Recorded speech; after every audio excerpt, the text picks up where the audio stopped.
사순절 특별새벽기도회 제14일째 날입니다. 우리 다 같이 사도신경으로 신앙 고백하심으로 새벽기도회 시작하겠습니다.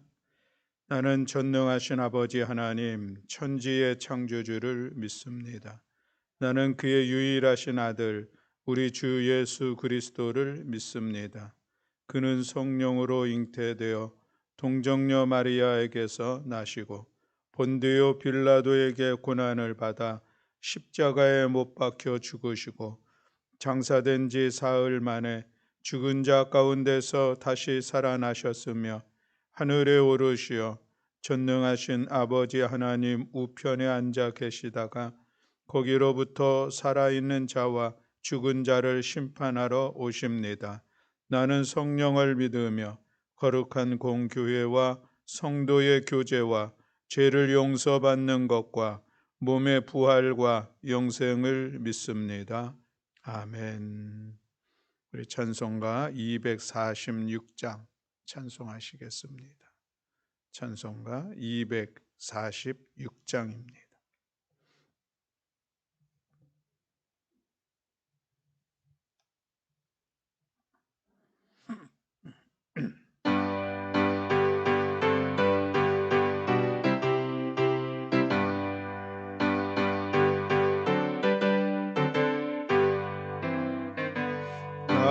가난 복지기한 성에 들어가려고 내 무거운 짐 벗어버렸네.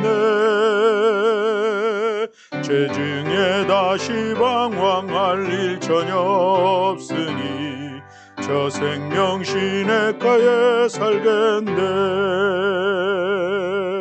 길이 살겠네. 나 길이 살겠네. 저 생명 시냇가에 살겠네.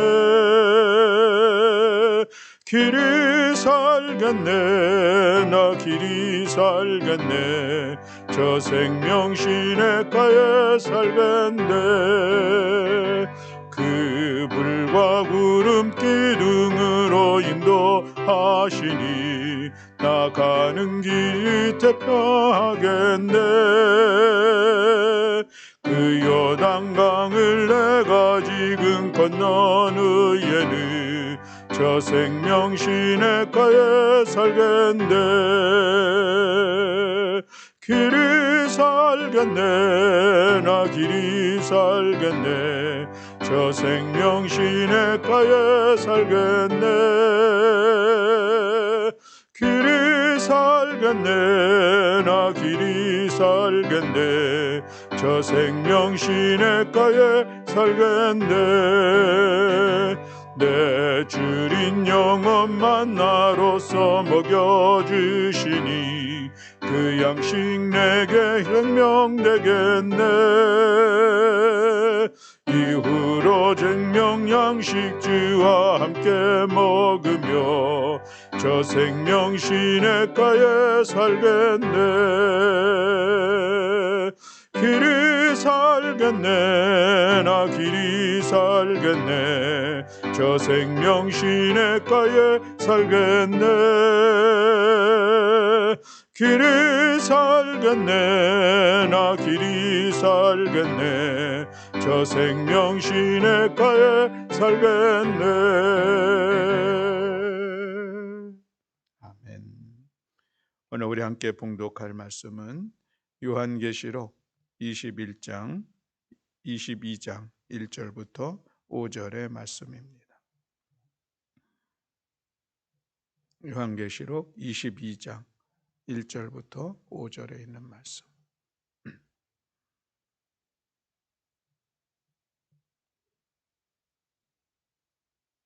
네, 우리 다 같이 한 목소리로 함께 봉독하시겠습니다. 또 그가 수정같이 맑은 생명수의 강을 내게 보이니 하늘과 및 어린 양의 보좌로부터 나와서 길 가운데로 흐르더라. 강 좌우에 생명나무가 있어 12가지 열매를 맺되 달마다 그 열매를 맺고 그 나무 잎사귀들은 만국을 치료하기 위하여 있더라. 다시 저주가 없으며 하나님과 그 어린 양의 보좌가 그 가운데에 있으리니 그의 종들이 그를 섬기며 그의 얼굴을 볼 터이요 그의 이름도 그들의 이마에 있으리라. 다시 밤이 없겠고 등불과 햇빛이 쓸데없으니 이는 주 하나님이 그들에게 비치심이라. 그들이 세세토록 왕 노릇하리로다. 아멘. 할렐루야. 아멘. 오늘 우리 사순절 14일째를 맞이하면서 오늘 본문의 말씀과 또 우리 14일째 우리 단속 금식에 관한 말씀을 같이 나누고자 합니다. 먼저 오늘 본문의 말씀의 내용은 요한계시록 22장에 있는 말씀인데 21장 9절부터 이어지는 그런 말씀이라 할 수가 있겠습니다. 거룩한 성서 예루살렘에 관한 환상을 요한이 본 것이죠. 그 성전의 모습은 우리가 지금 잘 알고 있는 것처럼 각종 금은보화로 만들어진 화려한 그런 성전의 그 성의 모습이었습니다. 그리고 오늘 22절에 있는 말씀의 내용으로 이어지는데 수정 같은 같이 아주 맑은 생명수의 강이 하나님과 어린 양의 보좌로부터 흘러나오는 그런 모습을 또 보게 되죠. 그리고 그 물이 큰 길가로 흘러나가는데 좌우에는 생명나무가 있고 12가지 열매가 달마다 그 열매를 맺고 그 잎사귀들은 만국을 치료하기 위해서 있었다라고 말씀하고 있습니다. 오늘 요한계시록은 특별한 복음서 중에서도 특별한 의미나 또한 그 내용 자체도 좀 특별하다라고 이야기할 수가 있겠습니다. 사도 요한이 밤모로 유배를 가서 거기서 있는 동안에 한 환상을 본 것을 기록한 그런 내용인 것을 우리가 잘 알고 있습니다.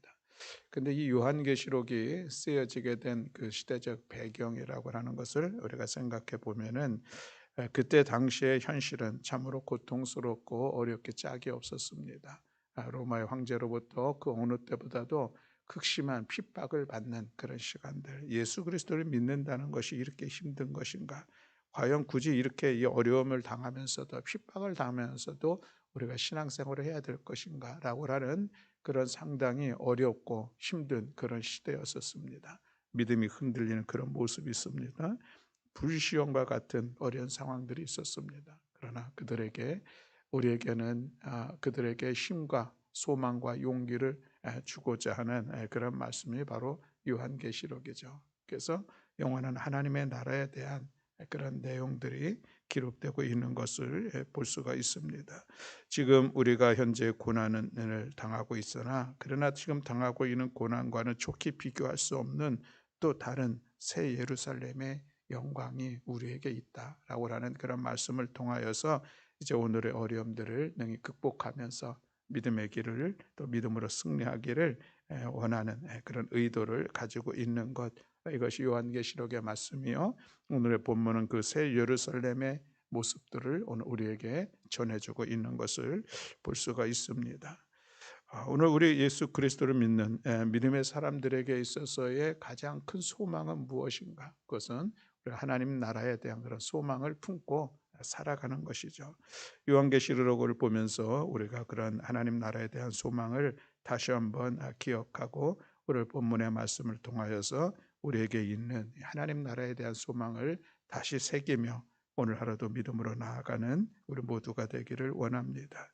고린도전서 15장 19절로 20절에 있는 말씀에 보면 만일 우리가 이 세상 삶을 살아가는 동안에만 그리스도 안에서 소망을 갖는다면 모든 사람들 중에 우리가 가장 비참한 자이라.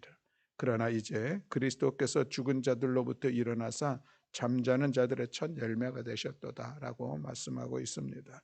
예수를 믿고 구원받은 성도들이 부활의 소망, 영원한 하나님의 나라에 대한 소망을 품고 살아가게 됩니다. 그런데 만약 죽은 자들이 다시 살지 못한다면 우리는 이 세상에서 가장 불쌍한 자이다라는 그런 말씀을 하고 있습니다. 왜 가장 불쌍한 자이겠습니까? 그리스도인들, 우리가 이 땅을 살아가면서 하나님의 성품을 본받아 거룩하게 살려고 합니다. 성도들은 육신의 욕심에 따라서 정욕에 따라 살지 않으려고 모든 일에 절제를 하면서 살아갑니다. 때로는 비록 손해를 보는 한이 있더라도 죄나 불법과는 타협하지 않는 그러한 믿음의 길을 걸어가고 있습니다. 많은 사람들이 살아나가고 있는 그런 화려하고 넓은 길을 가지 않고 우리는 스스로 좁은 길, 험난한 길, 많은 사람들이 가지 않는 그 길을 우리는 가고 있습니다. 하나님의 자녀들은 이 세상에서는 고난과 핍박을 받으며 살지만 그럼에도 불구하고 우리는 그 길을 걸어가고 있는 것입니다. 무엇 때문에? 죽음 이후에 영원한 세계가 있다는 그 사실을 우리는 믿기 때문에 주님의 재림과 그 재림으로 인한 우리의 영원한 부활과 영원한 생명을 우리는 믿기 때문에 오늘 이 세상에서의 그 어려운 길들을 걸어가는 것이죠. 그런데 그것이 없다라고 가정이 된다고 하면은 그것은 참으로 가장 어리석고 가장 불쌍하고 가장 비참한 자의 모습이다라고 하는 것을 사도 바울이 말씀하고 있는 것을 볼 수가 있습니다. 그렇습니다. 사랑하는 성도 여러분, 만약 우리 몸의 부활이 없다면 참으로 허망한 우리의 신앙이라 할 수가 있겠습니다. 우리 인생이 이 세상에서 살다가 죽는 것으로 끝난다고 하면은 우리는 참으로 가장 불쌍한 자인 것은 맞습니다. 그러나 우리에게 다시 한번 오늘 말씀을 통하여서 소망하는 것은 영원한 부활과 영원한 생명, 영원한 나라가 있다는 이 사실을 우리가 다시 한번 기억하면서 믿음으로 나아가는 우리 모두가 되기를 주님의 이름으로 축복합니다. 우리의 믿음과 소망은 결코 헛되지 않습니다. 예수님께서 죽음의 권세를 이기시고 다시 살아나셔서 잠든 자들의 첫 열매가 되셨습니다. 우리도 주님과 같이 거룩하고 영광스러운 부활에 참여하게 될 것이요 부활의 소망은 곧 우리에게 영원한 하나님 나라의 소망인 것을 기억하면서 오늘 우리가 이 땅을 살아가지만 그러나 우리에게는 부활의 천국의 소망, 부활의 소망을 가지고 모든 어려움의 시간들을 넉넉히 극복하며 믿음으로 나아가는 우리 모두가 되어야 할 줄로 믿습니다. 그런데 또 예수님께서 이런 말씀도 하셨습니다. 바리새인이 와서 예수님께 질문하죠. 하나님의 나라는 언제 오느냐? 어디에 있느냐? 이런 질문을 하는데 예수님께서 말씀하시는 것은 하나님의 나라는 우리가 눈에 보이는 대로 오는 것도 아니고 여기 있다 저기 있다 할 것도 아니다 말씀을 하시면서 하나님의 나라는 너희 안에 있다라고 이 말씀도 하십니다. 우리의 영원한 하나님의 나라의 소망이 분명히 있습니다. 우리 죽음 이후에 영원함이 있음을 우리는 기억하는 믿는데 그런데 또 그 하나님의 나라는 죽음 이후에만 우리가 누리고 가는 곳이 아니라 이 땅에서 우리가 살아가면서도 하나님의 나라를 경험하며 하나님의 나라 안에서 살아갈 수 있다라고 하는 그 가능성을 말씀을 하고 있는 것이죠. 하나님의 나라라고 하는 개념들은 하나님의 통치, 하나님께서 하나님의 주권이 이루어지는 그곳, 그 삶의 모습 속에 그 현장 가운데 하나님의 나라가 임한다라는 그런 믿음의 이해를 오늘 우리가 갖고 있다면은 너희 안에 있다고 하는 것은 오늘 우리 심령 안에 하나님의 나라를 이루면서 우리가 경험하며 살아갈 수 있다라고 하는 그런 말씀으로 또 너희 안에 있다고 하는 것은 믿음의 사람의 공동체 안에 그 안에 하나님의 나라가 이미 임재하고 있다라고 하는 이 말씀을 오늘 우리가 기억하기를 원합니다. 하나님의 나라의 영토도 없고 군대도 없고 그러나 그럼에도 불구하고 그 나라는 우리 안에 내 안에 있다라고 하는 것이죠. 우리 공동체 안에 관계 속에서 있다라고 하는 것입니다.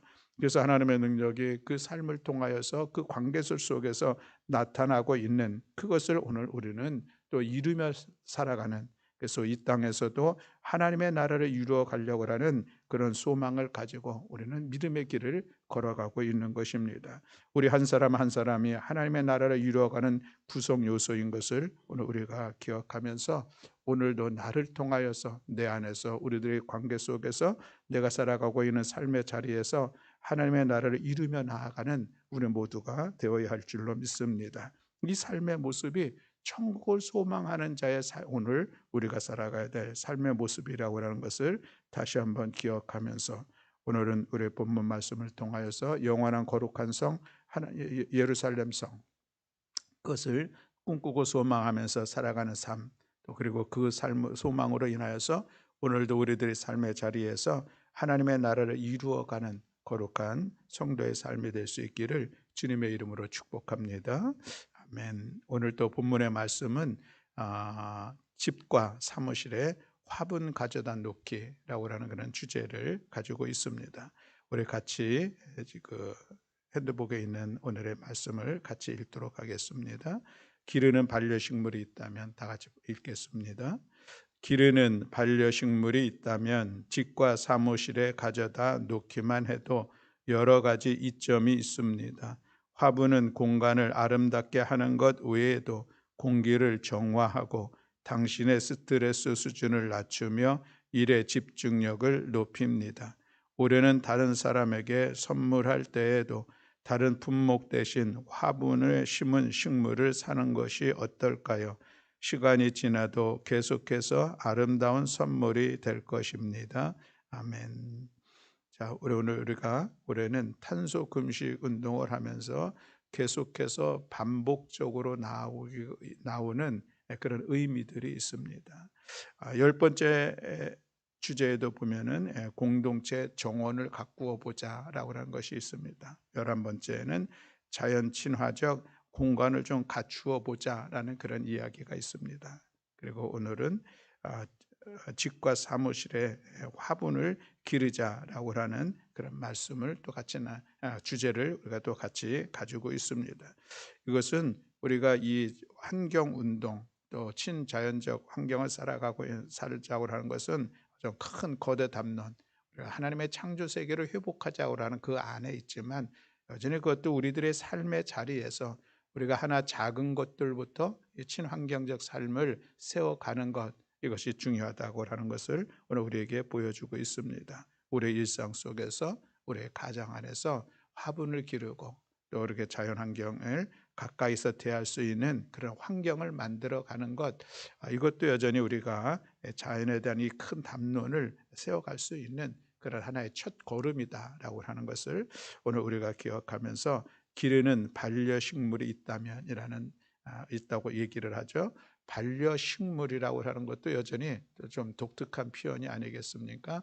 반려동물은 우리가 이미 많이 익히 들었습니다. 반려동물을 보면은 참 가족처럼 여기면서 같이 살아가고 있는 그 모습들을 보게 되죠. 이번 우크라이나 전쟁이 있었는데 이제 많은 사람들이 피난을 갑니다. 그런데 피난을 가는 중에 뉴스에 나온 것을 보면은 반려동물을 꼭 챙겨서 갖고 가는 그런 모습도 보게 됩니다. 그러면서 그분들 인터뷰의 내용을 보면은 정말 이 어려운 시간들 속에 우리가 이 피난을 가는 거 참 힘있게 나아가지만 그러나 우리가 가족같이 여기는 이 반려동물을 놓고 갈 수는 없어서 어렵지만 우리가 같이 갈 수밖에 없다 하는 그런 마음이 있는 것을 우리가 볼 수가 있습니다. 정말 반려동물과 같이 생활하는 분들은 본 것을 가족처럼 여기는 그런 마음들이 충분히 있습니다. 반려식물이라고 하는 것도 그런 의미로 우리가 좀 식물을 바라볼 수 있는 것, 그것을 표현하고 있는 것이죠. 우리 집안에 화분이 있습니다. 화분을 통해서 우리가 기쁨도 얻고 즐거움도 얻고 그것을 통해서 우리가 때로는 어떤 생명의 어떤 기운을 얻을 수가 있다면 참으로 귀한 것이죠. 반려동물 못지않은 그런 소중한 존재가 있다면 우리 집안에 있는 화분, 이것을 더욱더 크게 얘기한다면 환경이라고 우리가 얘기할 수가 있겠습니다. 그래서 우리 집안에서 가지고 있는 화분 하나, 그것을 아주 귀하게 여길 수 있는 이 마음, 그 마음이 있으면 좋겠다, 이 얘기를 하고 있는 것이죠. 집과 사무실에 가져다 놓기만 해도 여러 가지 이점이 있습니다. 물론 공간의 아름다움의 모습들이 분명히 있죠.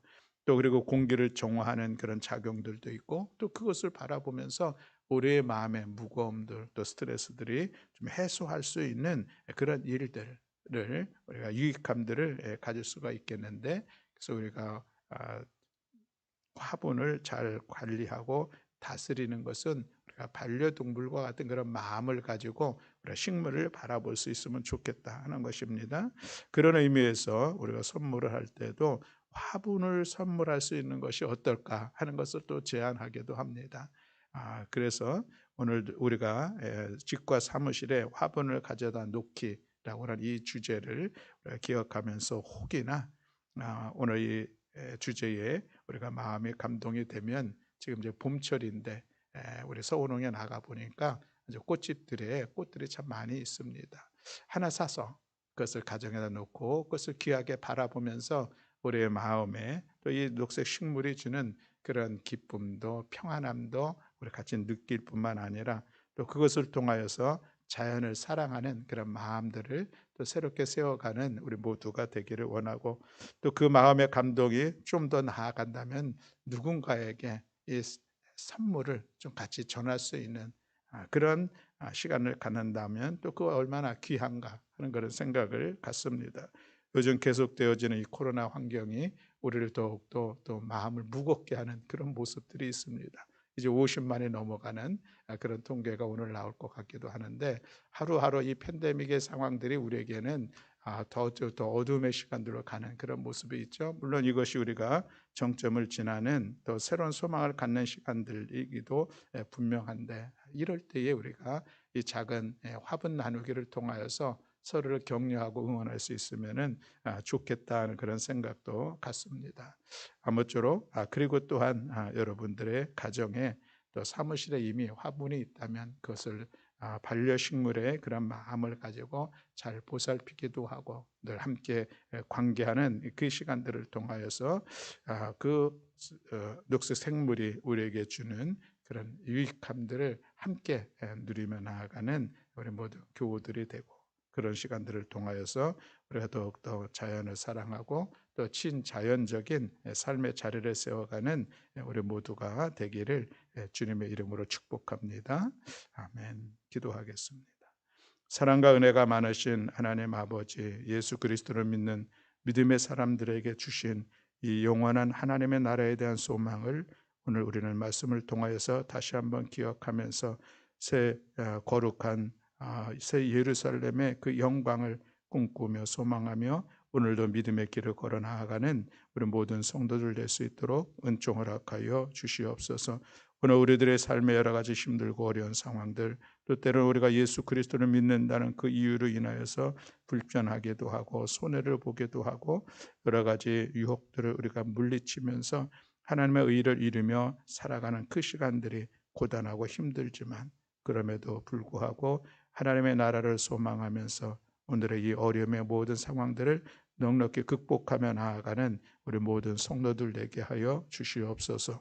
또한 하나님, 오늘도 우리가 이 땅을 살아가면서 우리들의 삶의 자리에 하나님의 통치가 임하는 하나님의 나라를 세워가는 우리 모두가 될 수 있도록 주님 은총 허락하여 주시어서 우리의 심령 안에 또 우리가 믿는 믿음의 사람들과의 관계 속에서 우리 가정에서 주님의 몸된 교회 안에서 또 이 나라 사회생활 속에서 하나님의 나라를 이루어가는 우리 모든 성도들 될 수 있도록 은총 허락하여 주시옵소서.